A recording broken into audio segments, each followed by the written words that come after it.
Nyiapin air dulu dah, ada beberapa ikan yang mulai gue sortir. Jadi nanti sekalian kita bahas cara rawat ikan gapi dari awal masuk tank atau akuarium.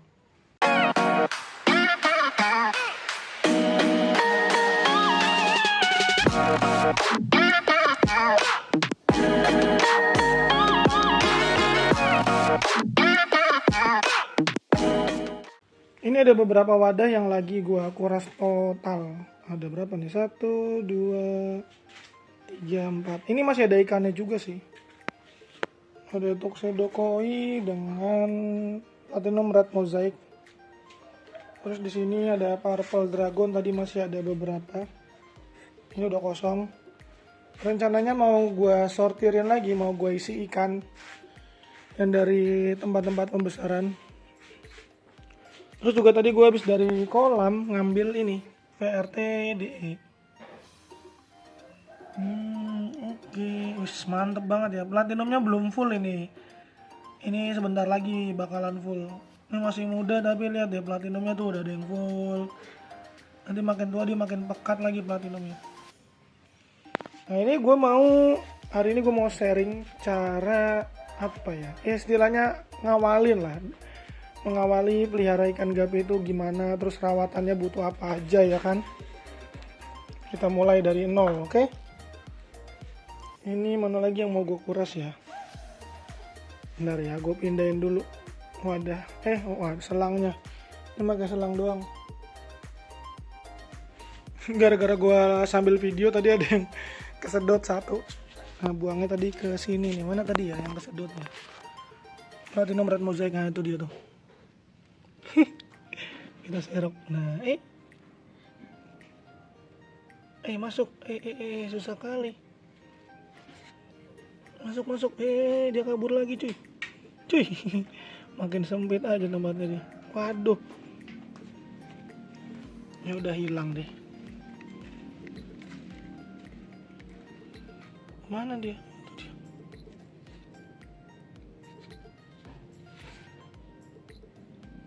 Nah, sedot. Kita balikin dulu. Nah, ini udah mulai dicuci nih sama Bagas sama Ilham. Kalau kemarin belum gua ganti-ganti airnya karena sumbernya tuh kemarin masih kotor banget. Nah ini udah mendingan sih. Kita coba langsung isi nanti ya. Wih, nengkono selang apa? Kayak gini.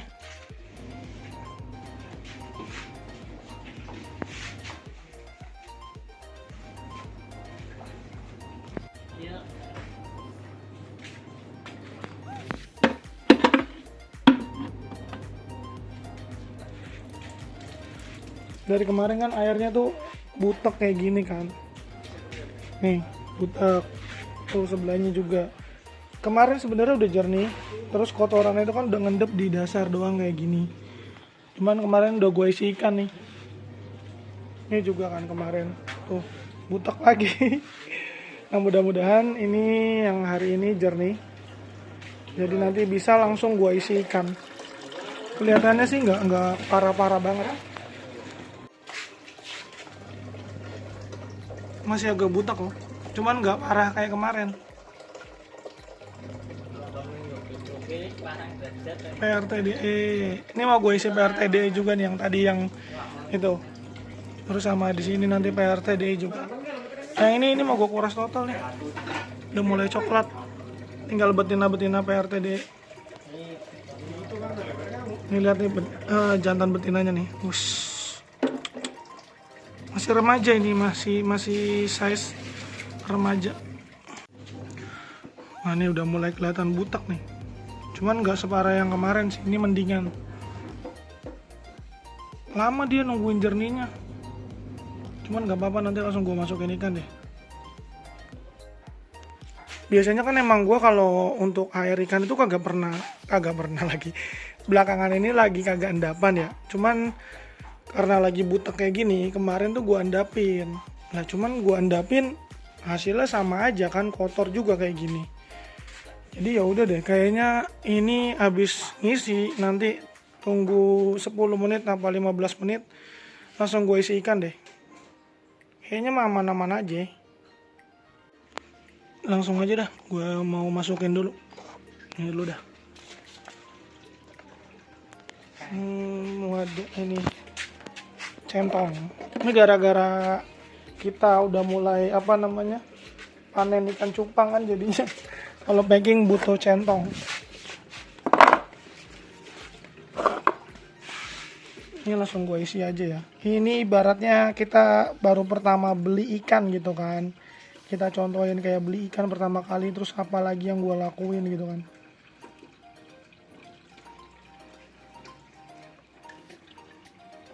Kalau buat teman-teman yang masih takut, yang masih ragu, boleh diaklimatisasi dulu. Oke.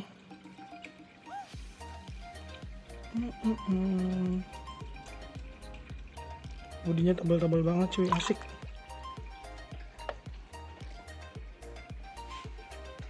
Sobek dorsalnya cuy. Bentar ya, tadi yang sobek mana tuh? Tadi jantan yang sobek. Gila, airnya sampai kayak butek banget cuy, kayak kayak air kali ini. Ini sama sumbernya, cuman ini udah mature, udah jalan gitu kan, bakterinya udah jalan, jadinya udah nih tinggal kotorannya ngendap doang. Yang ini kan kita baru. Nah, udah masuk semua nih, langsung gua isi 20-20. Di sini 20 ekor, gue lupa tapi jantan betinanya berapa. Terus di sini juga 20 ekor. Ini masih proses adaptasi ya. Jadi kalau untuk awalan dia masih nggak aktif, cuman berenang-berenang kecil doang atau mojok doang, itu nggak masalah. Jadi nggak perlu diotak-atik. Ikan itu masih stres. Nah, itu biasanya kalau stres juga megarnya itu sempurna banget. Wah tuh RTDE. Oh, ini yang sobek tuh dorsal tuh. Nah, ini langkah pertamanya itu yaitu tadi ya, adaptasinya. Adaptasi yang penting itu jangan terlalu sering lu pantau. Jadi pertama itu ketika ikan udah mulai ditaruh, ya dia masih belajar untuk ngenalin lingkungannya. Kalau lu sering datang, sering ngeliat ikannya dulu untuk sementara waktu gitu, terus-terusan gitu kan, nggak ngasih dia waktu adaptasi. Nah, itu proses adaptasinya lebih lama. Nah, ini kalian bisa lihat sendiri lah. Ada yang langsung aktif kayak gini. Oh, ini udah mulai aktif juga nih. Dia lagi mulai mengenali lingkungannya. Jadi tahapan yang pertama ya itu adaptasi ya. Kalau soal ngendapin air terus aklimatisasi itu di tempat gue sendiri itu gue udah nggak make yang kayak gitu-gitu. Tapi kalau kalian masih percaya kalau butuh aklimatisasi terus butuh endapan, ya boleh nggak masalah. Cuman kan gue udah ngenalin air gue itu kayak gimana, terus ya proses adaptasinya juga kayak gimana gue udah tahu lah gitu. Jadi nggak masalah tanpa endapan sekalipun. Oh iya, kalau misalkan airnya bermasalah itu ya dia, misalkan ini ya tadi kan kita baru ngisi nih airnya. Nah, terus ikan masuk. Itu ikan nggak nunjukin gejala dia stres gitu loh. Kayak apa ya? Kalau stres itu kalau lu tahu itu seperti ikan cupang yang dibius make tembakau, kalau enggak es batu. Nah, itu dia pingsan. Kalau airnya ada kadar apa gitu loh, misalkan kadar karat gitu ya. Atau misalkan pH yang nggak kelihatan, yang tinggi di air, ikan ini bisa pingsan juga, sama persis kayak ikan cupang dibius gitu, persis.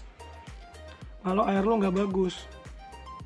Cuman kalau dia adaptasi kayak gini ya berarti aman, air lo aman lah, ikan nggak langsung nunjukin gejala nabrak-nabrak terus langsung pingsan, itu berarti air lo udah aman. Tinggal proses selanjutnya aja. Jadi proses selanjutnya udah nih, selama beberapa waktu biarin dia ngenalin tempatnya dulu sampai dia mau berenang ke sana ke sini ya. Jadi ini misalkan nih gue lagi duduk nih posisi, nih gue bangun. Ikan itu nanti dia stres lagi. Dia kaget, dia bakalan kaget. Nah, makanya kalau terlalu sering diliatin kayak gitu, wah, itu memperlambat proses adaptasinya.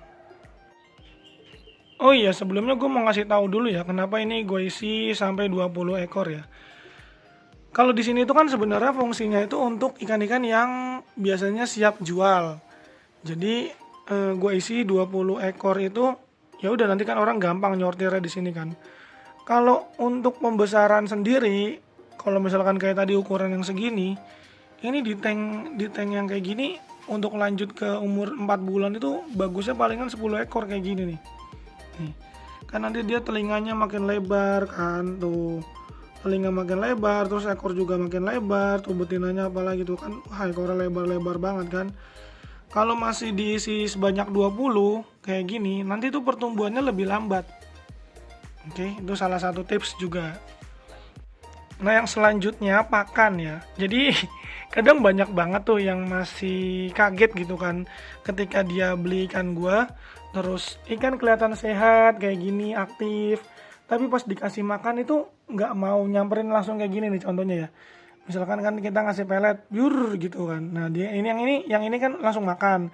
Di video-video gua gitu kan langsung makan, langsung nafsu gitu kan. Tapi beda kalau pas ikan yang dia beli itu datang kayak gini tuh dia nggak mau makan gitu loh. Belum mau makan. Kadang kaget. Nah, padahal itu proses itu ikan kayak gitu tuh masih wajar lah. Karena kan masih proses adaptasi, belum ngenalin siapa yang ngasih makan, belum ngenalin gimana tuan yang ngasih makan gitu. Jadi kalau masih proses adaptasi ya memang dia nggak bakalan langsung nyamperin. Nah, untuk kasih makan pertama, bagusnya itu beberapa jam lah setelah ikan mulai warawiri ke sana ke sini gitu kan. Kalau proses adaptasinya mau lebih cepat, itu bisa nanti sejam dia udah masuk ke sini dikasih makan langsung bisa kalau pakai pakan hidup.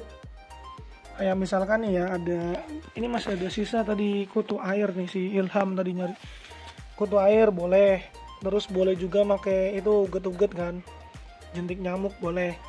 Biasanya kalau pakan hidup itu ikan itu lebih terangsang gitu, lebih mau ngejar makanannya, jadi itu bisa mempercepat proses adaptasi. Nah, gimana kalau pelet? Nah, kalau pakai pelet bisa juga, cuman karena pelet itu kan dia ditabur itu diam kan, nggak kemana-mana. Nah, si ikan itu harus nggak cuman ngelihat, karena kalau cuman ngelihat di awal itu kan biasanya masih stres kan, belum nyamperin. Beda sama yang tadi gue bilang kalau ikan lama gitu kan, ikan lama kan kalau sama pelet aja udah langsung disamperin. Nah, kalau ikan baru biasanya tunggu dia explore tempat. Jadi misalkan nanti dia berenang ke depan, ke belakang, ke atas gitu kan. Nah, itu dia ketika ke atas baru mulai makan peletnya. Nah, kalau mau cepet, habis lu tabur pelet, jangan lu liatin dulu. Jadi misalkan lu coba nih taruh 5 butir pelet kayak gitu kan, 5 butir atau berapa butir lah. Nanti lu tinggal. Nah, nanti lu cek lagi beberapa menit kemudian. Nah, itu biasanya kalau nggak diganggu, nah, nanti udah mulai dimakan. Kenapa sih dari tadi gue bahasnya cuman adaptasi doang gitu kan? Kayak masih ada yang lain gitu yang harus dibahas ya. Tapi emang menurut gue itu yang paling penting awalannya bro. Jadi ketika awalannya ikan sudah enak, ikan adaptasinya enak. Tapi yang paling utama misalkan ikan sehat ya, ikan sehat. Terus yang kedua ya udah bantu proses adaptasinya kayak gitu.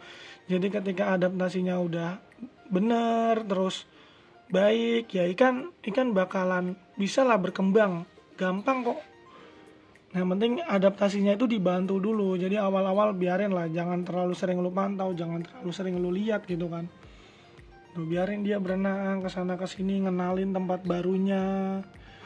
Kalau dia belum mau makan pun nggak apa-apa. Untuk proses kalau misalkan pakai pelet itu nggak nentu juga ya bro. Jadi bisa kadang 2 hari, 3 hari baru mulai ngenalin gitu siapa yang ngasih makan. Ini kayak ini sih, bentar ya, gue kemarin baru nyortir beberapa ikan yang remaja-remaja ya.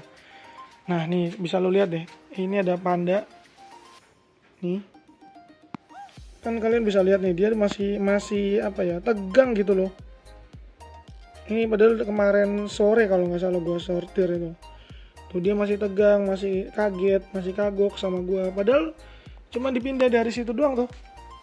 Nah, dari wadah ini dia. Nah, di wadah ini nih, ini panda-panda semua, ya kan? Nah, yang di sini aktif, terus sama yang di sini juga nih. Ini aktif kan? Tadi gua giniin, dia ini masih nyamperin ya, tuh. Ya.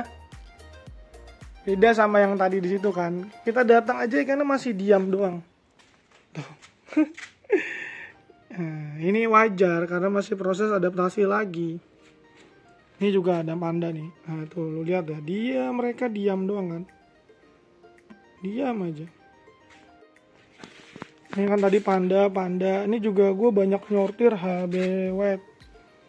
Nih tuh masih belum aktif, masih wajar tuh. Gak masalah lah. Nih. Nih tuh masih pada diem semuanya. Oh iya, ini gue terpaksa pakai air apa ya? Air bekas lah. Jadi air udah bekas ada ikan, palingan gue sifon terus gue isi lagi.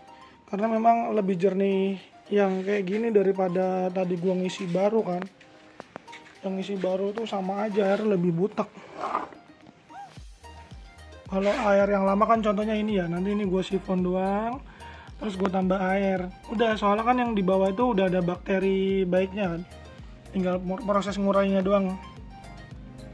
Nah cuman kalahnya itu ini sih, tank-tanknya tuh pada berlumut. Lumutnya coklat-coklat gitu. Nah setelah proses adaptasi sama ngasih pakan, sekarang ini proses pergantian air atau sifon ya. Jadi biasanya untuk awalan itu gua sifon itu paling enggak seminggu lah. Jadi seminggu paling lama, tapi misalkan ikannya udah mulai adaptasi itu ya 3 hari atau 4 hari setelah ikan masuk boleh mulai langsung disifon. Kan biasanya ikan 3 hari 4 hari itu udah mulai adaptasi ya nih, mulai kayak gini lah. Udah mulai aktif. Atau misalkan lihat dulu sih sikonnya nggak nentu 3 hari 4 hari, kadang kayak yang tadi gue bilang kan, dia bisa bisa adaptasi itu kadang 3 hari lebih gitu kan. Dilihat dulu lah, pokoknya kalau ikan udah mulai kayak gini, udah mulai nyaman, nah lu sifon gitu nggak masalah. Kalau misalkan di hari pertama sampai hari ketiga airnya keruh kayak gini, itu nggak masalah, jadi dibiarin aja. Karena kayak yang pernah gue bahas itu ya, tentang bakteri baik, itu memang butuh waktu. Untuk jernih kayak gini tuh butuh waktu. Yang butuh waktu itu si bakteri yang ada di dasar, jadi dia proses ngurai. Kalau penguraiannya bakterinya masih sedikit, biasanya airnya keruh kayak gini kan. Misalkan pertama jernih, habis jernih terus hari kedua atau misalkan hari pertama pun bisa kadang udah kotor banget. Nah itu jangan langsung diganti airnya, karena bakterinya lagi bekerja, lagi jalan lah istilahnya. Nanti di hari keberapa pasti bakalan jernih kayak gini. Nah kalau jernih itu gimana ya, jadi kotorannya itu udah kayak terurai lah, pokoknya kotorannya itu cuma ngendep di dasar, nggak berterbangan kayak gini. Nah itu tadi ya masalah kuras atau sifon pertama. Nah untuk perawatan rutinnya udah itu doang sih, sifon sama pakanin. Udah, kalau pakanin sih bisa sehari 2 kali 3 kali bebas, yang penting porsinya cukup. Wih gila, betinanya cakep banget bro. RTD kita udah mulai, insya Allah mulai stabil ya, udah mulai udah mulai lumayan banyak karena kita mulai taruh di kolam gitu kan. Aduh nyenengin banget, mudah-mudahan nanti kita bisa panen yang lebih gede terus ya. Tuh jadi enak banget ini dilihat, gokil. Oke, kayaknya tadi udah lumayan simpel ya tadi gue jelasinnya, walaupun tadi agak lama videonya, tapi ya itulah yang gue pakai caranya. Kayak ini juga nih albino koi baru masuk, terus ini albino full platinum baru masuk, baru mulai gue pindahin sih yang gede-gede. HB white, terus apa lagi nih, ini ada mozaik ini baru 2 hari gue pindahin, udah mulai aktif. Oke. Kalau masih ada bingung atau mau pertanyaan langsung boleh ke WhatsApp ya, nomornya ada di deskripsi. Oke, kita ketemu lagi di next video. Jangan lupa komen, like, dan subscribe. Oke, lanjut gas, Brit.